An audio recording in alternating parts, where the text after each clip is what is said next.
Hey, welcome back to the Vinyl Narrative. Now, it's been a little while since I've done a vinyl pickup video, so today we're going to do just that and look at all the vinyl that I picked up in the month of March 2026. And not only did I pick up some seriously solid reissues, but I finally ticked off 2 proper Grails from my Discogs want list. And these are the kind of records that you watch on Discogs for years and years, and you never quite get the chance to pull the trigger on them because they're either just not accessible or they are very expensive. But this month I managed to cross off 2, so I'm really pleased about that. So let's walk you through all of these records, how I think they kind of fare on the turntable in terms of pressing quality and mastering as well, and whether or not I think these are worth tracking down for your own collections. So without further ado, let's get into it. Okay, so let's start off with what might genuinely be one of the best reissues I've heard this year. I am, of course, talking about the Rhino Reserve reissue of Van Morrison's Moondance. And yeah, this has been released in March. I think, actually, tail end of February. I got it in March. But it is a cut by Matt Luthans at the Mastering Lab, and it's an all-tube cut. And what's really important here is the source that he used is actually from the same digital transfers that he used for his double 45 RPM audiophile pressing for Analog Productions. And to be frank, I rarely go for those double 45 reissues because they do sound great, but the price is just probably not worth it for me in comparison to a really well done 33 RPM cut.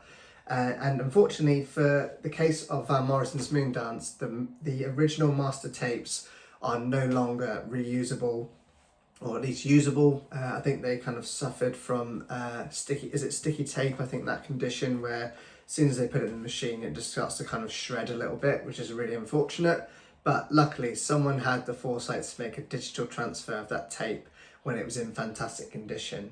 And, I think mastering engineers like Matt Luthans really know what they're doing with digital cuts and putting them through their console. They're all tube consoles at the Mastering Lab.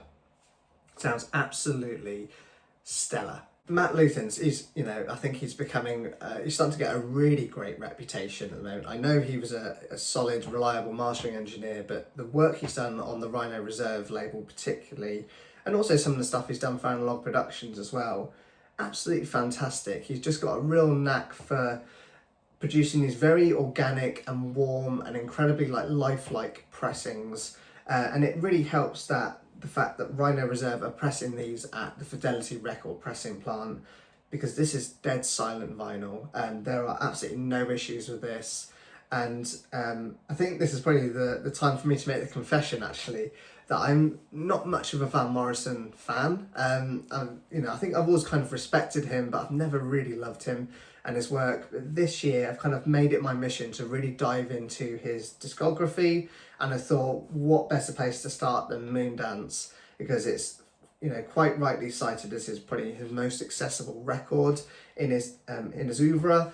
But it's it is very accessible, but it's also very musical and probably more like pop leaning, I would say. And I think this is the record where Van Morrison really refined his sound from like a kind of folky, jazzy, soulful into literally a style of his own. And it just, I think this is the record that when I streamed it, I thought it was okay. Sorry, Van Morrison fans. But when I grabbed this pressing and put it on the turntable and just fell in love with it, it sounds absolutely incredible. Well worth a pickup, especially if you don't already have a copy. But I'd imagine for the price you're paying for these are about $30, I think, in the US. A little bit more expensive to get them over here in the UK. But yeah, well worth the money. So there you go. First pickup of March was Van Morrison's Moondance. Next up is an album that genuinely surprised me, and I've done a full review of this on my channel, literally the last video before this, but it is Gorillaz, The Mountain. And I think the short version of my review is that this is absolutely a grower. At first I didn't really connect with it, but absolutely love it. And I think this is their most cohesive project in years. This is like almost a direct continuation on from Plastic Beach in terms of like the cohesive approach of a concept album and the sound as well when it's starting to incorporate lots of different genres. Just such a cool album, and one that kind of demands your attention from start to finish. It's not like a singles album where you can like skip tracks. Not that you ever really want to do that on vinyl, but hey. I think what's really interesting about this release as well is that it's pressed on bio vinyl, and I'll be honest, that really put me off initially. But when I put it on the turntable, it just sounds absolutely great. There is no compromises here at all. It sounds fantastic. And I think this is a really good example of the conversation around sustainable vinyl manufacturing processes. And, you know, if biovinyl is kind of leading the charge, then I'm really happy with that, because it just goes to show what we can do to make our practices more sustainable, and you pretty feel slightly less guilty when you pick up a vinyl record to buy, because you're not adding too much to the carbon emissions. So there we go, just an absolutely great record. Thoroughly recommend it. It's Gorillaz, The Mountain. Now on to some jazz, and it wouldn't be a video from me if I didn't feature a jazz record or two or three. But this month I managed to pick up the Verve Vault reissue of Gabor Szabo's Spellbinder, and the Verve Vault series is actually becoming, very quickly one of my favourite and most reliable reissue series out there, especially when they're releasing stuff from the Impulse element of their catalogue. Just sounds great, and these are all AAA cuts by Ryan K. Smith, and it's pressed at RTI over in the US. And the best bit about this is that they are very affordable. This comes in at around £27, although you can probably get it slightly cheaper over here as well from some independent retailers. And that kind of puts it in the same kind of frame as the Blue Note Classic series, where it's just fantastic, almost forgotten about releases in some cases, pressed at a really high quality pressing plant and remastered with a lot of care by a well-renowned mastering engineer in Ryan K. Smith at Sterling Sound. And just super affordable. That's what you want. And this album, Spellbinder by Gabor Szabo, was originally released in 1966. So it kind of sits in that golden era of jazz where things were starting to blend, starting to get closer to the jazz fusion age, and starting to blend a bit more of, like, especially in this case, psychedelia and kind of global influences. And I just love Gabor Szabo's guitar work. He's one of my favourite jazz guitarists, definitely in the top 5. Just a fantastic album. If you haven't heard this already, originally it was recorded by Rudy Van Gelder, so you know you're getting a fantastic piece of work here, and it's well engineered and well recorded. And the tracks are kind of demo on streaming, just before you dive in, I would say are the opener and title track for Spellbinder, but also Gypsy Queen. But just for a bit of fun, there is also a really cool cover of Bang Bang, My Baby Shot Me Down, where it's just, pure Gabor Szabo, because he has a vocal part on this, and it's very interesting, a very unique take. But yeah, fantastic record, really pleased to add this to the collection, and genuinely I just love all Impulse releases, so yeah, really happy that Verve Vault are reissuing a lot of those, especially ones that are harder to come by these days. So there we go. Next up, a bit of Fleetwood Mac, but maybe not the record you would expect. It is Mystery to Me. So this is from the Bob Welch era, which kind of flies under the radar for some people, I think. Especially, everyone kind of knows Fleetwood Mac for the Lindsey Buckingham and Stevie Nicks era. But this period, I think, of Fleetwood Mac's history is really important and just kind of shows their evolution. You can really hear them moving towards that more pop-leaning and more polished and melodic sounds that would eventually kind of, explode on the albums like Rumours and Tango in the Night. Hypnotised is the big track on this record, and for me, that is one of my favourite Fleetwood Mac songs, full stop. And this was actually a Discogs pickup. But unfortunately, I did get a little bit stitched up with it, as you sometimes do when you're buying from kind of personal sellers on Discogs. This was actually listed as the Kendon cut, and if you know about him, you really know about him. He's just a legendary mastering engineer across the 70s and early 80s especially, and also covered a lot of Fleetwood Mac's albums actually. But when it arrived, it wasn't that cut. It was, I think this is just a UK cut, a German pressing, although it was listed as the Kendon. So that was a bit disappointing.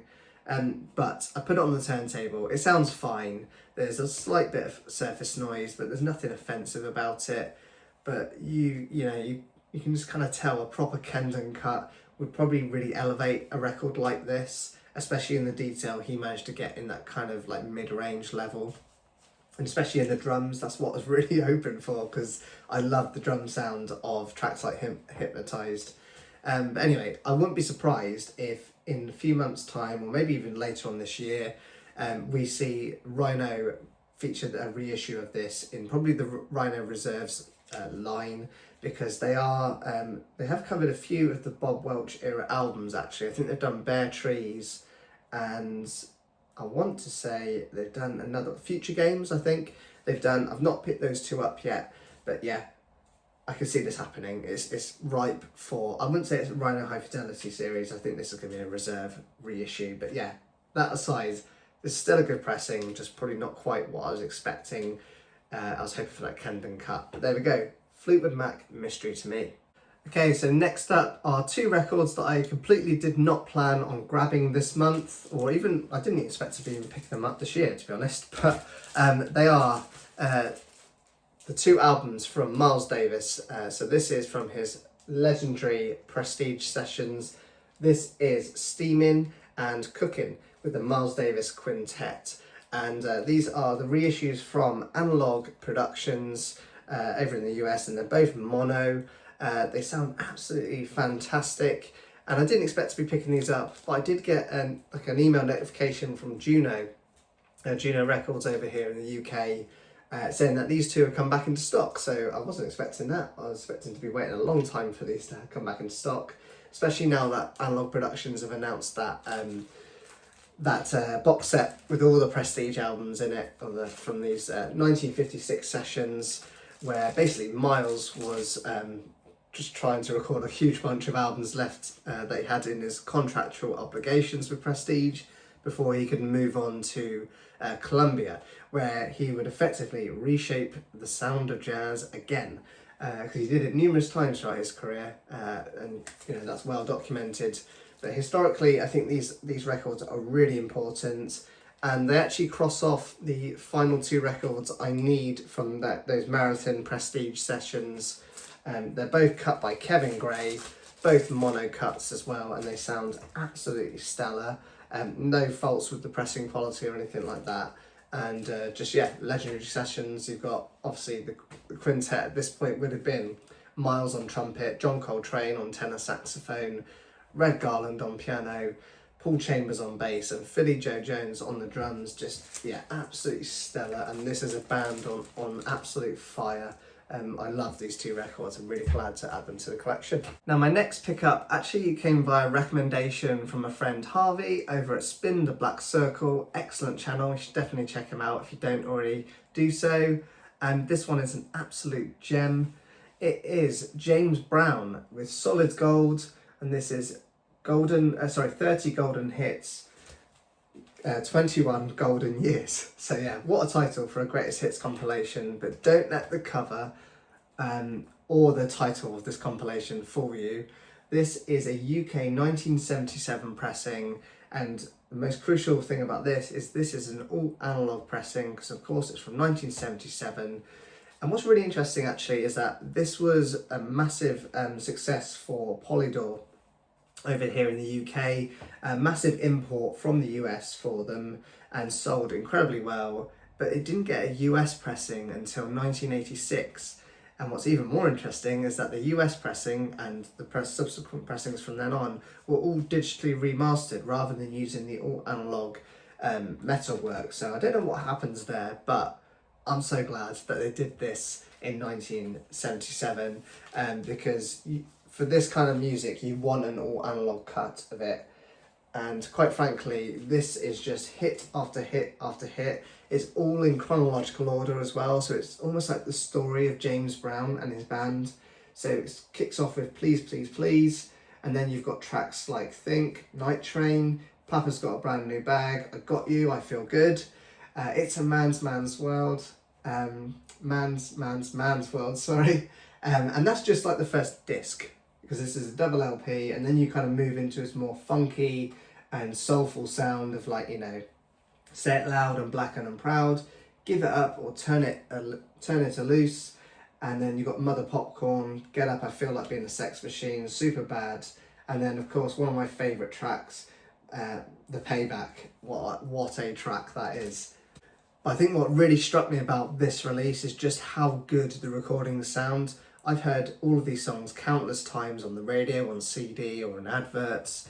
I've never heard them sound this good, and it's almost like you are listening to the tape, because they all sound fantastic. There's maybe just one track, I think it was Cold Sweat, that had a bit of like tape deterioration, but all of the rest of them sound absolutely killer. There's a real weight in the low end, particularly you know, a lot of detail in the percussion as well.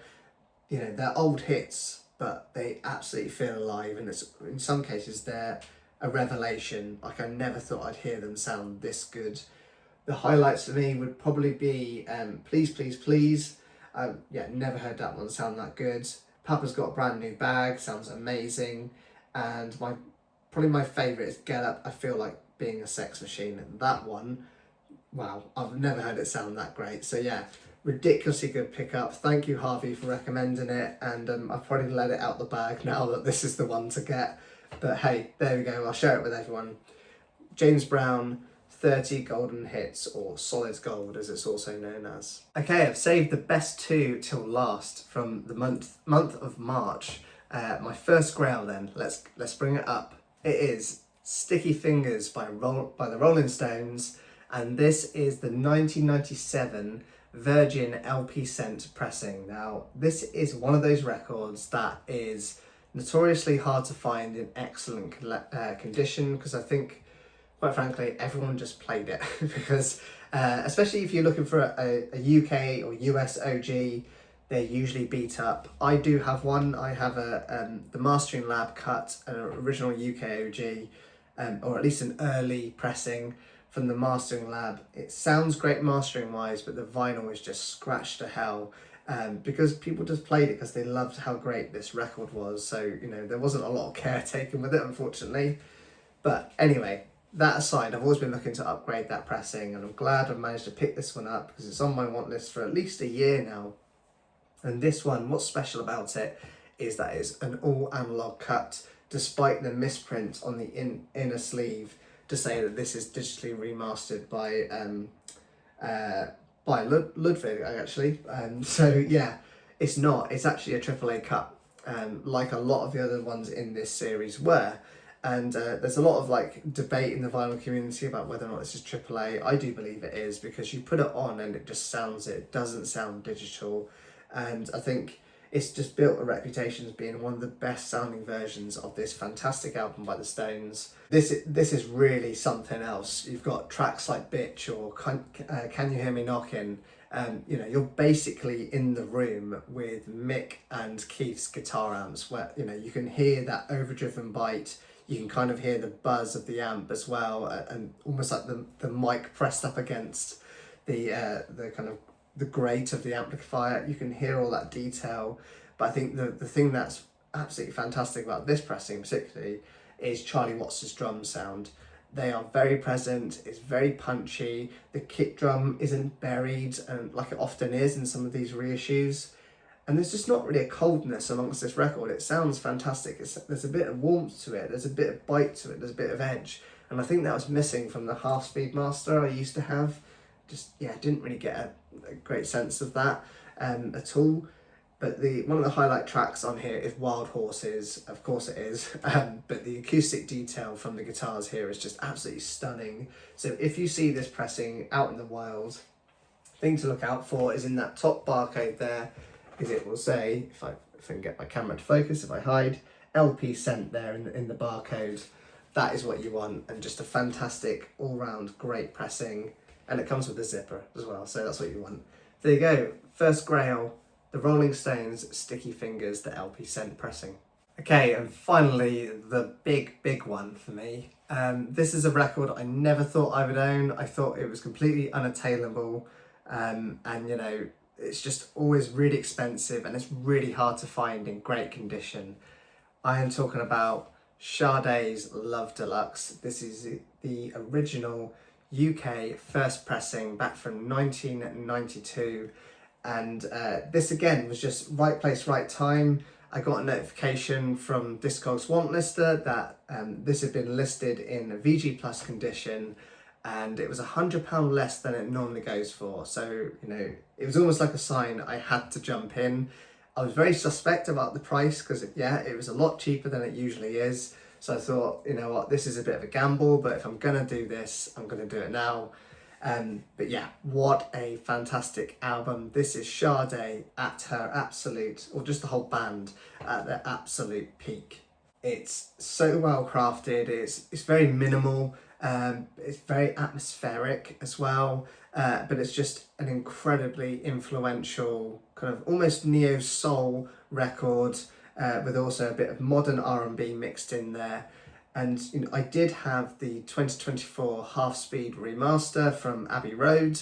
That was fine. It was a serviceable copy, but I did find that it was slightly sterile in its sound, and it kind of did sound like it had just been a digital transfer, or even not even a digital transfer from a tape, but there's like a digital edge to it. There wasn't a lot of warmth in it. There was not a lot of incredible detail in the low end, which is what I was looking for. So yeah, I kind of got a shot of that, and this is completely different. It's it's not officially credited actually, but I think it's widely believed that Tim Young did cut this. So Tim Tom, and he would have cut this probably prior to him joining Metropolis Studios. I'm trying to think no, it would have been at Metropolis. It just sounds like a typical cut from him. It's got that full-bodied mids, really punchy low end as well, and really detailed highs, but not to the point where they sound artificially boosted. So yeah, I think Tim Tom did cut this, even though he's not credited in the runouts there. If I can pick any tracks to kind of stand out, because they're all absolutely amazing, Feel No Pain is a fantastic track which had my jaw on the floor of how good it sounded. The low end on here is insane, and the amount of detail in the percussion, it is like you've got that in the room with you. And again, I always say that, it sounds very cliche, but it genuinely does feel like it. You can kind of feel it in your chest, and you can hear the like hand smacking of, I assume it's like the congas and it's like bongo percussion. I'm not entirely sure, but you can kind of hear it. You can hear what was recorded in the studio for that session. Like a Tattoo, another fantastic track. Kiss of Life, what an amazing song. Honestly, there's no weak songs on here. And this, because it's such a minimalist record, there's no room to hide when it comes to the mastering and the pressing quality. So that's why you need to find this record in great condition. And unfortunately, that half-speed remaster, for me, the pressing quality just wasn't there. It was my copy had loads of pops and ticks across it, and it's really distracting from on an album like this. So anyway, complaints aside, because I no longer have that copy, I now have the original, which I never thought I'd own. I'm so glad I do. This will be a record I never ever sell, I think, unless I find like a mint version of it at an affordable price. I'm sure I won't. But yeah, the sound matters. This, again, look at the cover, right? There's a bit of kind of discolouring, and there's a little bit of kind of ring wear on the back cover. That doesn't bother me too much. But again, another difference is look at the detail on that cover. You can make out like Sade's complexion, and you couldn't do that on the reissue. So yeah, I completely get why this pressing is so coveted. And if I still had my reissue, I'd kind of show you the differences between the two, but I don't. I just got rid of it because it, didn't do it for me. This absolutely does, and I'm so glad to finally own it. So yeah, those are my March pickups, a mixture of kind of audiophile reissues, some hidden gems, and two absolutely proper grails for me, finally added to the collection and crossed off that all-important want list. So, that's what I've picked up this month. Let me know down in the comments which is the best thing you think you've picked up this month, or if you've got any comments about the records I've picked this month, let me know as well, especially if you've got any of these pressings. I'd love to hear from you. It'd be great to hear about whether or not you've got that LP Scent pressing of Sticky Fingers, for example, and how good do you find it. I'd be interested to hear your thoughts. But if you've enjoyed this one, please don't forget to like and subscribe. My channel is growing at a rate I'm really happy with, so thank you so much to everyone who's watching so far, and thank you to yourselves who may not be subscribed yet and watched today. Last things I want to say is thank you very much for watching. Take care of yourselves and please keep on spinning your records.